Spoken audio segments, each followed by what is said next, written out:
Hello दोस्तों, आज आपको एक हॉरर कहानी सुनाता हूँ। ये वो समय है जब भारत और पाकिस्तान दो देशों के बीच युद्ध चल रहा था।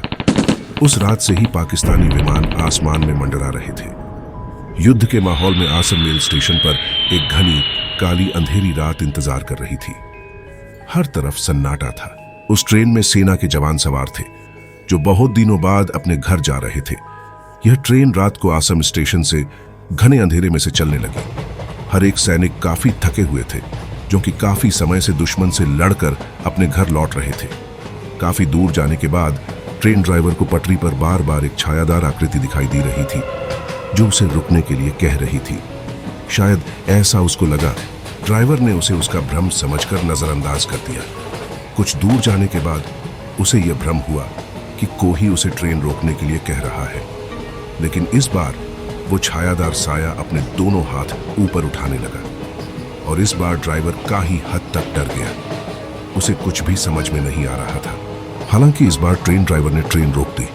अचानक से बीच रास्ते में ट्रेन क्यों रुक गई, यह देखने के लिए सेना के जवान उतरकर आगे बढ़े तो पहले तो उन्हें वहां कोई नजर नहीं आया, लेकिन सामने का दृश्य देखकर वे चौंक गए। आप जानते हैं क्यों? क्योंकि रेल की पटरी पूरी तरह से टूट चुकी थी। ट्रेन ड्राइवर को अद्भुत अनुभव हुआ। आज वही परछाई है जिसने ट्रेन में बैठे जवानों की जान बचाई, लेकिन वो परछाई कौन थी ये आज भी सस्पेंस है। लेकिन एक मददगार आत्मा ने सेना के जवानों की जान बचाई थी और एक कहानी है जो कि एक राजा की आत्मा है। आज मैं आपको एक राजा के बारे में बताने जा रहा हूं जिनका जन्म भारत में हुआ था। भारत को कभी सोने की चिड़िया कहा जाता था, लेकिन अंग्रेजों ने भारत का सारा सोना लूटकर अपने देश ले गए।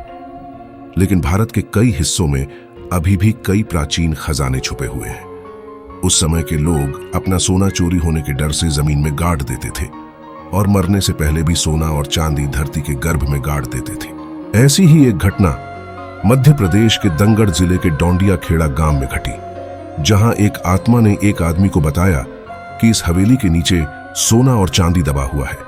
इसलिए उसने अंग्रेज सरकार को बताया कि उन्हें एक राजा की आत्मा ने जमीन में दबे 10,000 टन सोने का रहस्य बताया था। आज के सोने के रेट के हिसाब से इसकी कीमत लगभग 200 अरब रुपये होगी। राजा राम बख्श कौन थे? यह सोना कहां से आया? राजा की मृत्यु कैसे हुई? आइए इन सभी पहलुओं पर प्रकाश डालते हैं। इतिहासकार चंद्रकांत तिवारी के अनुसार क्रांतिकारी वीर राजा ने 1857 की क्रांति में अंग्रेजों को धूल चटा दी थी। कोई भी स्पष्ट रूप से नहीं जानता था कि वे कौन थे और इस किले में कितने समय से रह रहे थे। यहाँ के इतिहासकारों के अनुसार 4 जून 1856 की क्रांति के दौरान तिलेश्वर मंदिर में छिपे 12 अंग्रेजों को जिंदा जला दिया गया था। इसमें जनरल डेलाफॉस भी मौजूद थे। राजा चंडिका देवी के बहुत बड़े भक्त थे। कहा जाता है कि वह प्रतिदिन सुबह मां चंडिका के दर्शन करने के बाद सिंहासन पर बैठ जाते थे। लोगों के मुताबिक राजा पूजा के बाद गले में फूलों की माला पहनते थे।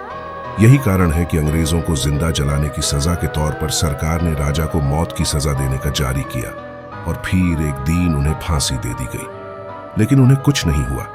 इस तरह उन्हें 3 बार फांसी दी गई, लेकिन राजा को कुछ नहीं हुआ।